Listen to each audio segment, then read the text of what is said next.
Et si on ouvrait la fenêtre en grand? Bienvenue, merci d'être à l'écoute. Vous avez rendez-vous avec votre podcast Ouvrons la fenêtre. Je suis Sophie Noailles, journaliste, et je souhaite continuer à donner la parole dans un monde où tout se vaut pour y voir un peu plus clair et puis comprendre. Je vous invite donc au fil de mes émissions à ouvrir ensemble nos fenêtres grâce à des tranches de vie qui font sens, des livres et leurs auteurs, des personnalités qui nous emmènent par les chemins de traverse pour nous aider à élargir nos horizons et nourrir notre réflexion. Allez, ouvrons la fenêtre, le podcast aéré est fait pour vous, c'est parti. Bonjour à tous, Ouvrons la fenêtre est de retour et reçoit aujourd'hui le docteur Philippe Rodet, médecin urgentiste. Philippe Rodet s'est très tôt intéressé à l'entreprise, au management bienveillant et à l'effet du stress sur notre santé physique et mentale. En 2006, il fonde le cercle Stress Info qui regroupe des acteurs issus d'horizons divers pour réfléchir aux moyens de cultiver la performance durable et la qualité de vie au travail. Il est l'auteur de plusieurs ouvrages, dont un écrit avec Yves Dejac qui s'intitule « Le management bienveillant » aux éditions Erol. Il a publié récemment « La bienveillance, un remède à la crise » toujours aux éditions Erol. Alors dans cette période chaotique à plusieurs niveaux qui impacte notre vie individuelle et collective, comment faire? Et si nous avions plus que jamais besoin de bienveillance et d'empathie pour continuer d'avancer et nous recentrer sur l'être humain, l'humain tout simplement. Alors bonne écoute avec Philippe Rodet et bon été à tous. Bonjour Philippe Rodet. Bonjour. Très heureuse de vous retrouver. C'est un plaisir réciproque. Oui, après tout ce temps. Exactement, je garde de très bons souvenirs de nos échanges passés. À la radio ou autre, autour des livres. On parlera d'ailleurs de votre dernier ouvrage parce qu'il est pleinement d'actualité, hein, évidemment. Philippe Rodet, comment vous avez traversé ces périodes de confinement, de déconfinement, ces périodes compliquées, difficiles pour les uns et les autres? Eh bien, en s'adaptant. C'était l'occasion pour moi, en mars, avril, mai 2020, lors de la période du premier confinement, mon activité d'intervenant extérieur, de conférencier, s'était arrêtée, puisqu'à l'époque, on n'avait pas encore les visios. Et donc, j'en ai profité pour renouer avec mon métier premier, la médecine, et j'étais travaillé bénévolement dans un service Covid d'un hôpital. Oui, parce qu'à l'origine, vous êtes médecin urgentiste. À l'origine, je suis médecin urgentiste, donc j'ai retrouvé un petit peu les plaisirs de la médecine, et cela m'a fait le plus grand bien. Qu'est-ce qui s'est passé à ce moment-là ? Je ne sais pas, le fait de relativiser plus facilement, de voir que finalement des sujets qui en temps normal m'auraient peut-être inquiété étaient très accessoires, ça a été pour moi une vraie cure de jouvence. Donc j'ai passé 3 mois formidables à intervenir à mi-temps dans cet hôpital. Et puis ensuite, les visios se sont mises en place. Et donc là, j'ai de nouveau retrouvé mon activité en panachant des interventions en visio et de l'accompagnement de dirigeants par téléphone. Alors tout le monde s'est retrouvé à faire des visios, Zoom, etc., avec d'autres systèmes. Mais c'est pas évident quand même de faire des réunions et des interventions et des conférences par Zoom. Non, mais avec l'habitude, on arrive à des résultats qui sont très intéressants. Et c'est ça ce qui compte finalement. C'est plus éprouvant d'intervenir via un écran, via une visio, qu'en présentiel. Parce qu'on a moins les retours des personnes, on voit une toute petite image, on voit moins leur visage, c'est moins facile. Mais les résultats que l'on obtient sont intéressants. Les questions qui sont posées par les personnes sont souvent plus précises que quand c'est dans une salle où il y avait tout le monde. Donc, dans l'ensemble, je suis très satisfait de ce mode de communication. Vous vous êtes adapté? Oui, je me suis adapté, exactement.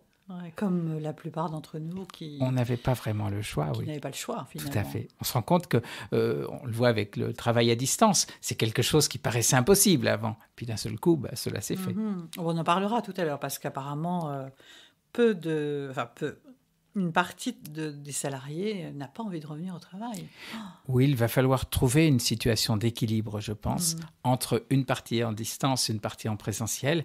Mais effectivement, quand on a vécu chez soi pendant plusieurs mois, retrouver le métro, les moyens de transport pour aller au travail, c'est pas très séduisant non plus.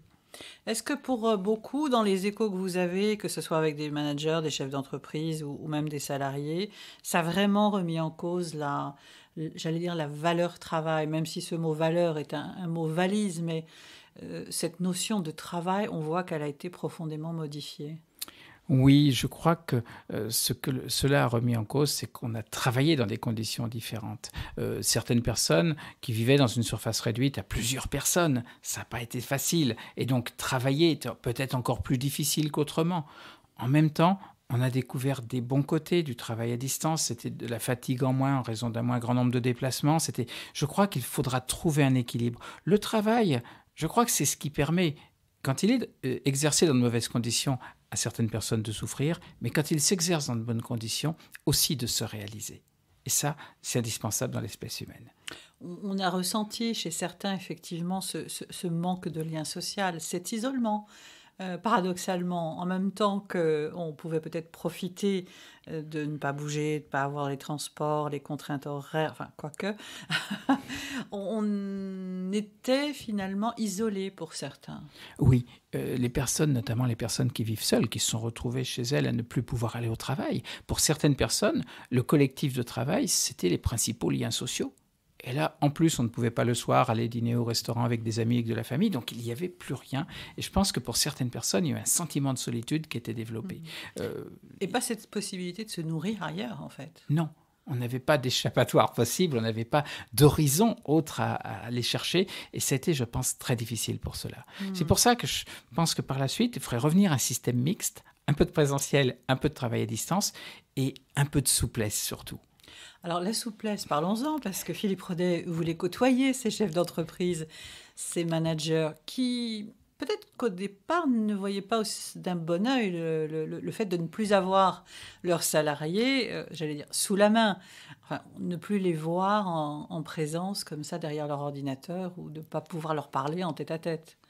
Oui, certainement. C'est très rassurant d'avoir à portée de main les personnes qui travaillent pour soi. C'est très français aussi. C'est très français.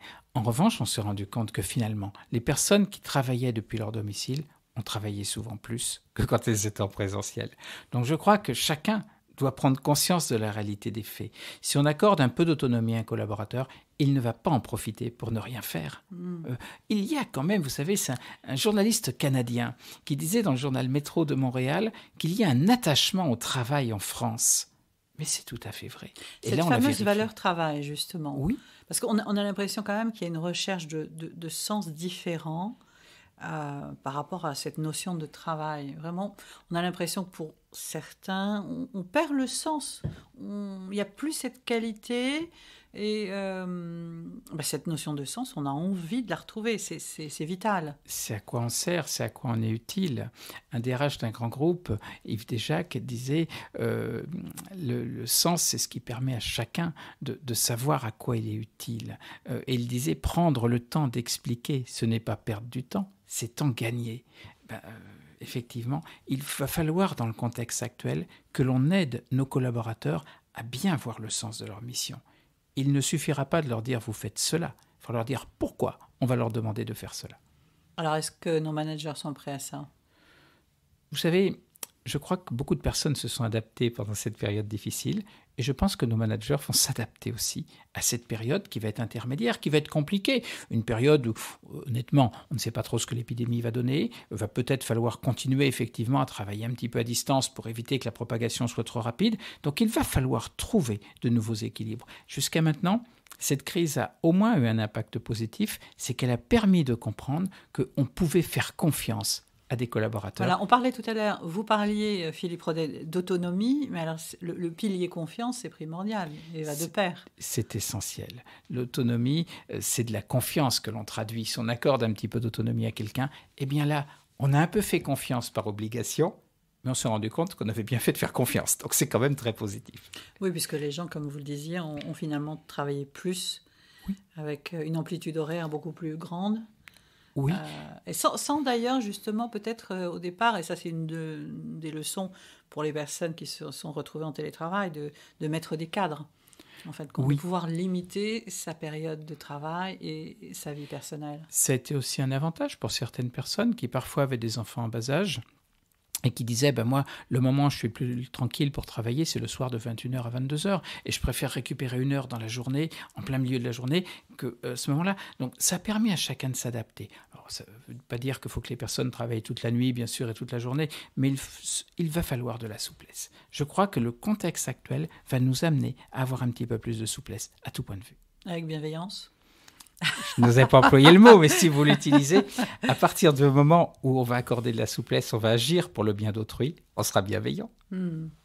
J'ai l'impression, mais là, je vous pousse dans vos retranchements, Philippe Rodet, que ce mot bienveillance, il est encore mal considéré, mal vu dans la société, dans son ensemble. Vous avez raison. Beaucoup de personnes en parlent sans trop savoir ce qu'il y a derrière la bienveillance. Pour moi, la bienveillance, c'est agir pour le bien de l'autre, et c'est donc aller chercher à la fois de la santé chez un collaborateur et de la réalisation de soi. Et dans la réalisation de soi, il y a la notion d'effort. La bienveillance, ce n'est pas du laxisme, ce n'est pas du bisounoursisme. Ce n'est pas mièvre. Absolument pas. Et d'ailleurs, ce qui me plaît dans ce concept, c'est cette réalisation de soi. À la fin de notre vie, qu'est-ce qu'on aura besoin ? C'est de se dire, voilà à quoi j'ai servi. Et c'est là que la bienveillance joue tout à fait son rôle. C'est qu'on aura servi à quelque chose. Il y avait une étude qui avait été réalisée par Teresa Amabil, qui est docteur en psychologie et prof à l'Harvard Business School, qui a montré que sur 16 000 personnes qu'elle avait interrogées, 72% disaient « Notre meilleure journée de l'an dernier, c'est la journée où on a progressé, où on a réussi quelque chose. » L'humain, il est fait pour aller de plus en plus loin, de plus en plus haut. Il ne sait pas franchir un mur, mais il sait parfaitement monter un escalier. C'est le mot-clé, c'est l'humain. L'humain, bien sûr. L'humain. On comprend à travers tous les témoignages de personnes qui ont tout d'un coup changé de vie, qui ont tout plaqué, etc., que ce qui manquait finalement dans leur activité, dans leur vie, paradoxalement, c'est l'humain. Exactement. Et plus la période est difficile, d'ailleurs on peut le vérifier à l'échelle individuelle ou à l'échelle collective, plus la période est difficile, plus on apprécie des relations humaines de qualité. Eh bien, je crois qu'à l'échelle collective, dans le contexte actuel, on va avoir une obligation de se comporter de manière bienveillante. On n'aura plus le choix. Obligation, ça fait un peu contrainte, non ? Si on va avoir des collaborateurs qui soient efficaces, qui donnent le meilleur d'eux-mêmes, on aura cette obligation. Oui, ça fait un peu contrainte, mais c'est presque une obligation morale dans un premier temps. Quand on va dire merci à quelqu'un qui nous tient une porte, c'est pas une obligation, mais c'est quand même bien de le faire. À propos de dire merci, Philippe Rodet, on parlait juste avant cet enregistrement du climat actuel, qui n'est quand même pas très, très porteur. On a l'impression qu'il y a beaucoup d'agressivité, beaucoup de... Enfin, ça part dans tous les sens. On n'arrive pas à le qualifier d'ailleurs, ce climat. Non, parce qu'il est fait de plusieurs composantes. On a un état de stress qui est important. Dès avril 2020, on s'est rendu compte que le stress avait augmenté. Il y avait une enquête d'Opinionway qui montrait que le mal-être avait augmenté. La première semaine du premier confinement, on s'est rendu compte aussi que les prescriptions d'antidépresseurs avaient augmenté de 20%. Donc on a à la fois du stress et à la fois un état moral qui est bas. Le stress, il explique l'agressivité. L'état moral qui est bas explique l'apathie. On a l'impression parfois que certaines personnes, vous leur dites qu'il y a un problème, oui, le registre, mais c'est tout, ne vont pas chercher à le régler. Et on a ces deux aspects en ce moment, ce qui fait que c'est très, très désagréable. Tout est presque paralysé. Oui, il y a une apathie, une incapacité complète à agir. Ça, c'est vraiment, et ça, c'est typique d'un état moral qui est dégradé. Comment on peut l'expliquer ? Cette crise, dès le départ, a abîmé l'état moral de nos concitoyens. C'est vrai en France, c'est vrai aux États-Unis. Entre avril 2019 et avril 2020, le pourcentage de personnes dépressives aux États-Unis est passé de 8,3 à 27,5%. C'est la première fois qu'une crise a un impact moral aussi violent dès le départ. Peut-être parce que depuis des années, le niveau de stress était important. Peut-être parce que nos concitoyens, ou d'une manière générale, les personnes, étaient dans une situation un petit peu plus fragile et que de ce fait, c'était une peur terrible, la peur de, non pas de perdre de l'argent cette fois, mais par rapport aux autres crises, mais de perdre la vie. Et là, je pense que on avait presque oublié qu'on était des êtres mortels et ça nous l'a ramené en pleine figure. Alors, cet état de crise morale, on peut dire que c'est une crise morale. Oui, c'est presque une dépression collective en ce moment que l'on vit. Est-ce que c'est dû aussi... Alors, il y a différents facteurs. C'est dû au fait qu'on va réagir d'une certaine manière ou qu'on ne va pas pouvoir réagir d'une certaine manière individuellement, et en même temps une espèce de chape de plomb ou un fatalisme collectif sur lequel on n'a pas prise. Oui, je crois que pour s'en sortir, il va falloir que... Je vous disais tout à l'heure, on a remarqué que quand c'est difficile, on apprécie encore plus les gens qui se comportent bien. Il va falloir que chacun de nous, on fasse des efforts.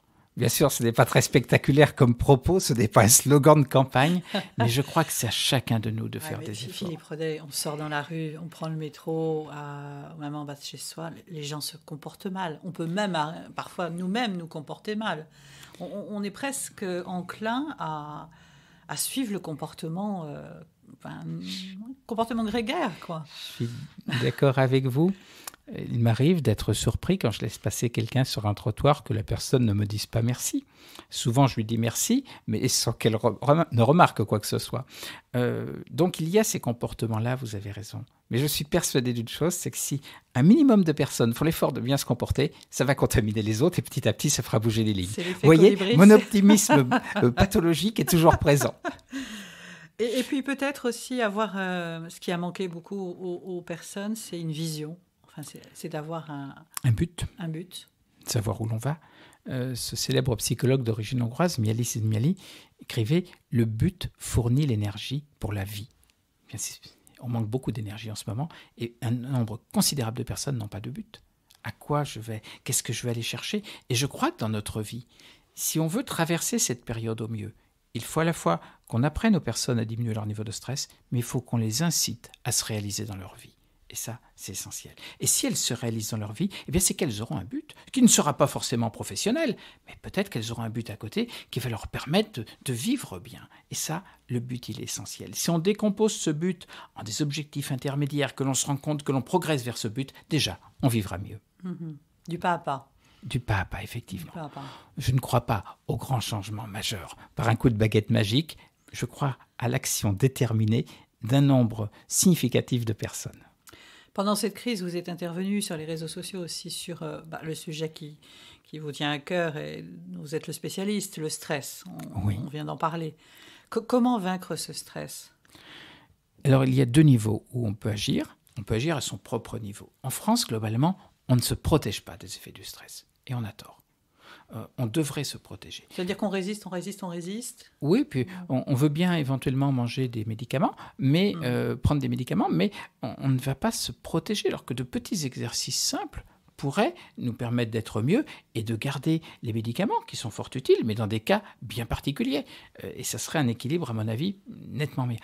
Avoir une activité physique régulière et modérée, prendre le temps de faire quelques petits exercices d'hypnose de pleine confiance, augmenter un peu son sentiment d'efficacité personnelle, méditer, pour les personnes qui peuvent prendre le temps, eh bien là, déjà, on aura une meilleure qualité de vie. Et si en plus on se réalise, eh bien on va beaucoup mieux. Mais se protéger soi-même des effets du stress, ça me semble essentiel dans le contexte actuel. Se protéger, mais en affrontant quand même les situations ? Ah oui, bien sûr. Parce qu'on ne peut pas faire autrement. Non, on ne peut pas faire autrement. Mais vous savez, si j'ai une situation qui est difficile, sur le plan professionnel par exemple, mais que j'ai un équilibre de vie, fait d'un peu de famille, un peu de profession, un peu de travail et un peu d'engagement, on vit beaucoup mieux. Cet équilibre, on l'avait perdu. C'est peut-être ça qu'il faut retrouver. On voit énormément de personnes qui disent « j'abandonne mon travail et je vais préparer des chambres d'hôtes en province ». C'est évocateur. D'un seul coup, on recrée un but. On va devoir y travailler, on va avoir des objectifs intermédiaires, mais on sait pourquoi on va agir. Parfois, nombre de personnes avaient perdu un petit peu de vue le but premier de leur activité. Vous parliez tout à l'heure du sens. Un but riche de sens, ça permettrait à beaucoup de personnes de vivre mieux. Donc c'est légitime de reconnaître que des personnes ont quitté leur travail du jour au lendemain et ont envie de se réaliser autrement. Oui, je crois que cette crise, c'est tout à fait la bonne formule, a donné envie à un nombre significatif de personnes de se réaliser autrement. Certainement de manière plus simple, plus naturelle, un peu moins artificielle, mais de trouver autre chose dans la vie. Avec une qualité de vie aussi. Une qualité de vie, tout à fait. Et c'est ça ce qu'il faut aller chercher. Et ça sera un des aspects positifs, je pense, de cette crise. Parce qu'à partir du moment où on a goûté à un autre type de vie et qu'on se réalise avec, on n'a pas de raison de changer. Je pensais au stress et on a vu combien ce combat au niveau de la culture qu'on avait classé dans le non-essentiel a été vraiment une bataille de tous les jours. Et de retrouver la possibilité d'aller voir des œuvres d'art, de les contempler, d'aller écouter de la musique. C'est essentiel à la vie. C'est essentiel et en plus c'est bon pour notre santé. Il y a une étude qui a été réalisée au Canada qui a montré que si on dosait le cortisol, l'hormone du stress, dans la salive à l'entrée et à la sortie d'un musée, à la sortie le taux était plus bas. Au Canada, donc la personne est moins stressée. Au Canada, des médecins prescrivent des visites de musée à une famille de 2 personnes plus un enfant de plus de 17 ans. C'est évocateur. Ils ont fait un pas énorme. Eh bien oui, le beau est protecteur du stress. Voir une œuvre d'art, on en retire quelque chose. Et donc là, on va retrouver cette possibilité, j'espère de manière durable, mais c'est quelque chose qui est très protecteur. La culture, assister à une pièce de théâtre, aller au musée, on l'a vu, enfin, aller à un concert. Mais sur le plan émotionnel, c'est énorme. Vous parliez de la musique. La musique, on sait que si on écoutait Mozart en se concentrant sur la symphonie pendant 20 minutes par jour, au bout de quelques semaines, on ferait baisser notre tension artérielle. Parce qu'on diminuerait les effets du stress. Avis à ceux qui nous écoutent. Oui, c'est formidable. Et on pense maintenant savoir comment cela fonctionne. Cela agirait sur les ondes de notre cerveau. On le ferait passer d'ondes bêta, des ondes de la vie de tous les jours, rapides et peu efficaces, à des ondes alpha, les ondes de la sérénité et du succès. Vous voyez, des moyens pour se protéger, il y en a énormément. Ce qu'il faut, c'est choisir ceux qui nous correspondent le mieux. Mais on ne peut pas vivre sans culture. Et sans nature. Et sans nature. Là encore, en Écosse, des médecins prescrivent des visites de grands espaces naturels. Vous vous rendez compte ? C'est une prescription médicale, parce qu'ils se sont rendus compte que quand les personnes reviennent, elles vont mieux.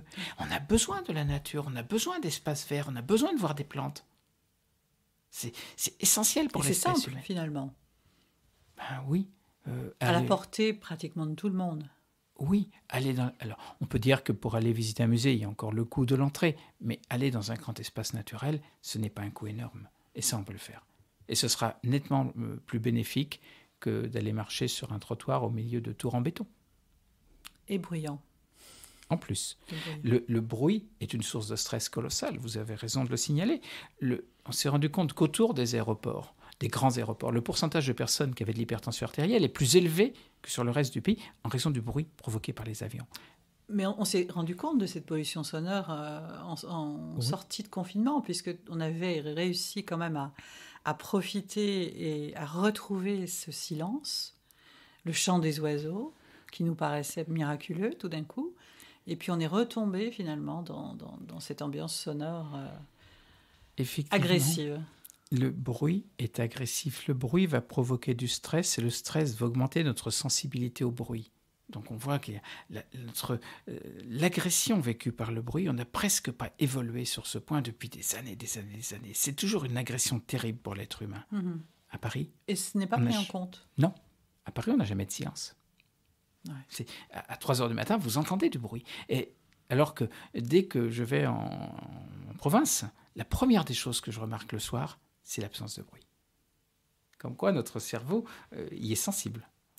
La bienveillance est un remède à la crise. Philippe Rodès, c'est votre dernier ouvrage. C'est le remède à la crise que nous vivons actuellement.